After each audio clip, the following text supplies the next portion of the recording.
Hello, good morning, good afternoon, good evening, wherever you're joining me. And today's daf is daf 88, Omid B of Bava Metzia. So, just start from the end of the last Omid. The Bryce explains that they would say that a buyer does not need to tithe the produce he purchases.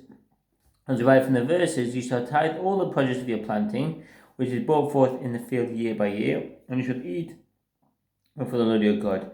Deuteronomy 14:22-23. The claim that the phrase you shall tithe, as the tithe by Torah law, one is obligated to separate tithe, only his produce has been processed, and his work is completed. This applies to one who intends to eat the produce.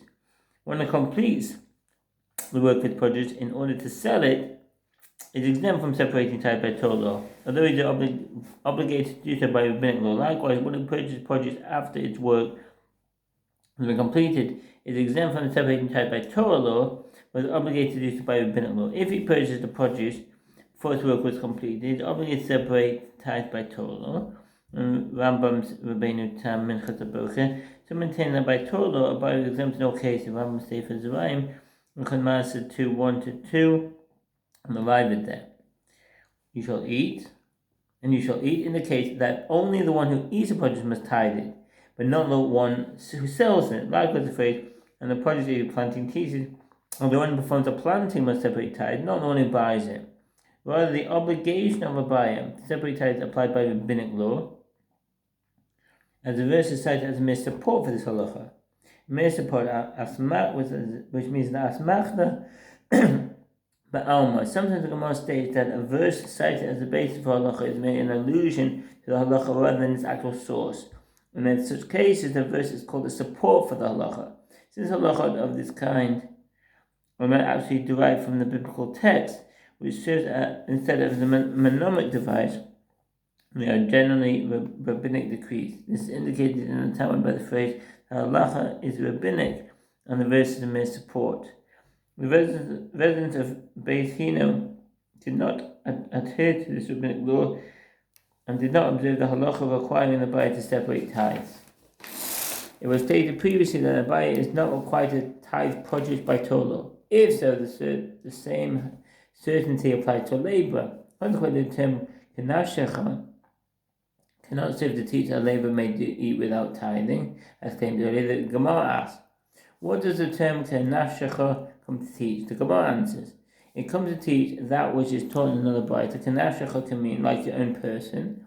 Just with regard to your own person, i.e. the owner, if you muzzled yourself and did not eat from your field's produce, you are exempt from liability for the transgression of you should not muzzle an ox when it is treading out of the grain, Deuteronomy 25:4. So too with regard to labor, if you muzzled him, what does that mean? Poel im chasamta. The content of muzzling a labor is relevant both in a case where the laborer agrees to not eat of the produce and in a case where he is fortunately denied the chance to eat. There is apparently a difference of opinion with regards to this halacha. Some commentaries maintain that it is a positive mitzvah for an employer to allow his laborer to eat while working, but there is no prohibition against preventing him from eating, says the Rambam. If so, the employer is not liable to receive lashes, nor is he obligated to compensate his labour in the event that he prevents him from eating. All the content that there is a full monetary obligation here, and therefore the employer must compensate the labourer for denying him his sustenance rights, says the Rambam. You did not allow him to eat, you are exempt. Poel im chasamta pato. With regard to labour, if you muzzle him, you are exempt. It is prohibited to deny a labourer his right to eat by Torah law. Some commentators maintain that if the employer prevents his labourer from eating, he must compensate him for his loss, although he is not liable to receive lashes. That's in the Rambam Sefer Mishpat Hilchot Shechirut 13:2 Shulchan Aruch Mishpat 37:1. From liability for the transgression of Muslim and ox while this is working. Mazut raises an objection from a Mishnah in Masrut 1:5. With regard to different types of produce, or the equivalent of their granary, at the point at which processing of various types of produce is completed, so that they become subject to the halacha of tithe. With regard to cucumbers and gourds, they become obligated when they lose their blossom. Bekishuim uvilduim mishe yafaksu. One may eat a casual meal from produce whose work has not yet been completed until it's brought into his house. As soon as one begins completing his work, after it's brought into the house, he is obligated to tithe all of the produce. For example, cucumbers and gourds reach the completion of their processing when rubs and removes the hair-like substance that covers them. This stage of the process is called a granary, a term borrowed from the processing of grain. If one does not intend to rub them, they consider process when he gathers them into a pile. And that's the Rambam Sefer Torah, Yechud Maser 348. And Rabbi Asi said, this means that when they blossom at pikas, probably from the Greek pokos meaning wall, this may be a reference to the fibers that grow on certain types of gourds. These fibers fall away when the produce ripens or removed before the produce is sold. These removed. Some commentators explain that this refers to the blossom on these types of produce which eventually fall off, says Rashi. Others maintain that pikas refers to tiny fibers that are found on these types of produce until they ripen fully. Bein Hanana and Rambam. The Gemara clarifies the objection from the Mishnah. What is it not correct to say that the Mishnah means that when they lose their blossom, even while the produce is still in the field? This would mean that the produce should be to the lot of tithes before it enters the house of the Kohen, which is not in accordance with the opinions of Rabbi Yana and Rabbi Yochanan. The Gemara answers no. The Mishnah means from where they lose their blossom, specifically in a house or courtyard. Right, the house or courtyard renders the produce subject to tithe only when the produce loses their blossom. The Gemara asks, if so, the phrase "from when they lose their blossom" is inaccurate, as the Mishnah should have said, "until they lose their blossom." The expression "from when they lose their blossom" indicates that the obligation applies as soon as that happens, before the produce enters the courtyard or house. By contrast, the expression "until they lose their blossom" indicates that the obligation does not come into effect until they lose their blossom, regardless of whatever else has been done to them, i.e. only when they're in the house and they lose their blossom. The Gemara answers, had the Mishnah taught "until they lose their blossom," I would say erroneously that the produce is not subject to tithe until their loss of blossom is complete, i.e. until all of the produce loses its blossoms. The expression "from when they lose their blossom" teaches us that the obligation to separate tithes takes effect from when they begin to lose their blossom.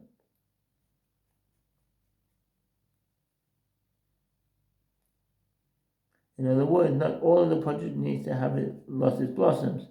Rather, when one removes some of the blossoms, it considers that the work of the produce is complete. See Rambam and Toras Chaim. Marzutus and Rav Nachman raised an objection from a bride. With regard to produce, is granaries for tithe, rendering one who eats it liable for violating the prohibition against untithed produce, is from when its work is completed. And what is meant by the completion of its work? This means the work of its being brought in. The Gemara discusses the meaning of being brought in. What is it not correct to say that this is referring to being brought into a pile, even while the produce is still in the field? The Gemara rejects this suggestion.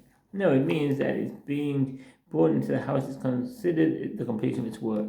If you wish, say instead, Rabbi Yana and Rabbi Yochanan say that agricultural produce are subject to tithe when they are brought into the house or courtyard, referring only to olives or grapes. Bezeisim va'anovim. The commentaries point out that the Torah actually states your wine and your oils, Deuteronomy 14:23, not grapes and olives. What they suggest the following distinction. If one's intention is to use grapes or olives for wine or oil, their work is completed and tithes must be separated only after the liquids have been prepared. If one intends to eat grapes or olives as they are, the work is completed when they are brought into a house. According to some early commentaries, the text should read figs and grapes. Some explain that there is no practical dispute between the two versions. Rather, they differ with regard to which are typical examples of fruits of the Rashba. In fact, some commentators maintain that all 7 species, which include grapes, olives, and figs, are subject to the tithe by Torah law, just as they are subject to the halacha of first fruits as the Raavad.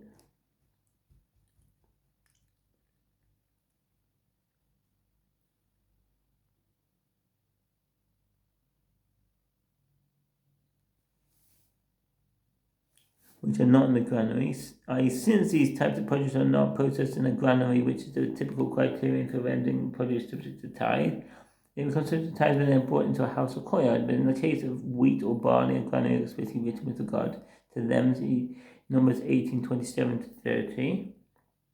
Goren Mehedia Kasiv Bay. The concerns among the commentaries is that the house renders produce subject to tithes, specifically in the case of produce that does not require a granary for its work to be completed, but rather it is brought directly into the house when its labor is completed. With regard to produce that requires processing in a granary, its work is completed when it is formed into a pile on the threshing floor, says the Rabbi in the Ramban, Ritvat Aruch HaShulchan. Therefore, they are subject to tithe in the granary, even before they are brought into the house or courtyard. The Gemara returns to its discussion with regard to the right of a laborer to eat while working. We found a source for the halacha that a person may eat from attached produce while working in the field, and likewise we found a source that an ox that is threshing must be allowed to eat from detached produce, as the verse states. They shall not murder an ox in its threshing, Deuteronomy 25:4. From where do we derive that a person while working may eat from detached produce? The Gemara answers, this is derived from a fortiori inference from the case of an ox. And if an ox, which one need not allowed to eat from attached produce, must be allowed to eat from detached produce with regard to a person who may eat from attached produce, it is not right that he may also eat from detached produce. Or rejects this inference. What is notable about an ox? It's notable in that your commandment concerning its muzzling. Can you say that a similar halacha should apply to a person, as you are not commanded with regard to his muzzling? The Gemara asks, let an employer be commanded concerning a person's his labor's muzzling from a fortiori inference from an ox. And if with reference to an ox, which you are not commanded to sustain, as there is no mitzvah to support ownerless oxen if they do not have food to eat, and yet you are commanded concerning its muzzling. With regard to a Jewish person whom you are commanded to sustain if he is impoverished, see Leviticus 25:35-36, it is not right that you are commanded concerning his muzzling. The Gemara answers, the halacha is that one is not commanded concerning the muzzling of his laborer, deriving from the fact that the verse states kanaf shecha, which indicates that as you treat your own person, so is the halacha with regard to the person of the labor. In other words, just with regard to himself, the owner, if you muzzle yourself, you're exempt from punishment for violating the suggestion of you should not muzzle an ox in its threshing. So too with regard to labor, if you muzzle him, you're exempt from punishment for violating the transgression of muzzling an ox while it is working. After refuting the fortiori inference, the Gemara inquires, rather, from where do we derive that a person may eat from detached produce? The Gemara answers, the verse states the term standing twice. When you come to your neighbor standing grain, but you shall not move a sickle on your neighbor standing grain, Deuteronomy 23:26. If the second expression is not applied to the matter of the right of a person to eat from attached produce, as that halacha has been derived from the first mention of standing, applied to the matter of the right of a person to eat from detached produce. A laborer who works with detached produce before its labor is completed may eat from it even if he is not engaged in harvesting, merely transporting the produce. So that was the wrong footnote. Im eino inyan tenehu inyan. If it does not apply to the matter, apply to the matter. This form of reasoning is one of the 32 hermeneutical principles of Rabbi Eliezer, the Rabbi which, according to most commentaries, are as authoritative as if the conclusion has been explicitly written in the Torah Yad Malachai. This principle is based on the superfluity of this in the context in which they are written. It should be noted that the verse is never applied to matters totally unrelated to the meaning of the verse. Rabbi Ami states on terms of answer, the verse is not required to teach the right of a person to eat from detached produce, as it is written, when you come to your neighbor's vineyard, then you may eat grapes, Deuteronomy 22:25. Are we not dealing with even with a case in which the employer hired the labor to transport? A laborer who works with detached produce before its labor is completed may eat from it, even if he is not engaged in harvesting, but is merely transporting the produce. Mishpat 37:1. Another vineyard, and yet the mercy one states that he may eat. The Gemara asks, from where do we derive that an ox must be allowed to eat from attached produce? Shomim Chuba. One must allow an animal to eat from the produce with which it's working, whether that produce is attached or attached to the ground. Rama say from Mishpatim, Hilchos Hirot 31, Shulchan Aruch Mishpatim 38:1. The Gemara answers, this is derived by an a fortiori inference from the case of a person. And if a person who may not eat from detached produce, i.e. there is no explicit verse that permits him to do so, nevertheless may eat from attached produce, then with regard to an ox, one must be allowed to eat from detached produce. Is it not right that it must also be allowed to eat from attached produce? The Gemara rejects this inference. What is notable about a person? He is notable in that you are commanded to sustain him. Can you say that a similar halacha should not apply in the case of an ox when you are not commanded to sustain him? Sustain it. The Gemara asks, will that one be commanded to sustain an ox? This premise is somewhat positive, as oxen are meant to be slaughtered and eaten. And suggests that this refers to an ox that may not be slaughtered, I disqualified consecrated animals, Rambam Rothenberg. There are those who explain that the Gemara means that there is a mitzvah to sustain an ox until it is slaughtered, the Ritva. Others add that this is similar to the prohibition against causing pain to living creatures, or contradict the fact that the animal may be slaughtered. That's the base Aaron.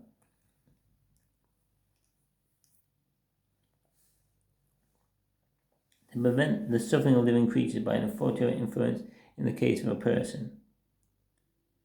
And if with regard to a person where you are not commanded to concerning his muzzling, nevertheless you are commanded to sustain him, then in the case of an ox where you are commanded concerning his muzzling, is it not right that you are commanded to sustain it? The Gemara rejects this suggestion. This cannot be the case. As the verse states, and your brother shall live with you, Leviticus 25:36, indicates that the mitzvah to provide sustenance applies only to your brother, but not to an ox. After refuting a fortiori inference, the Gemara inquires, rather, from where do we derive that an ox must be allowed to eat from the attached produce? The Gemara answers, the verse states the term your neighbor twice, Deuteronomy 23:26. If the second expression is not applied to the matter of the right of a person to eat from attached produce, as the halach has been derived from the first mention of your neighbor, applied to the matter of an ox, must be allowed to eat from attached produce. Ravina said, verses are not necessary either for the halacha that a person may eat from attached produce, or for the halacha that an ox must be allowed to eat from attached produce, as it is written, you should not muzzle an ox in its threshing. That's the end of the Omid.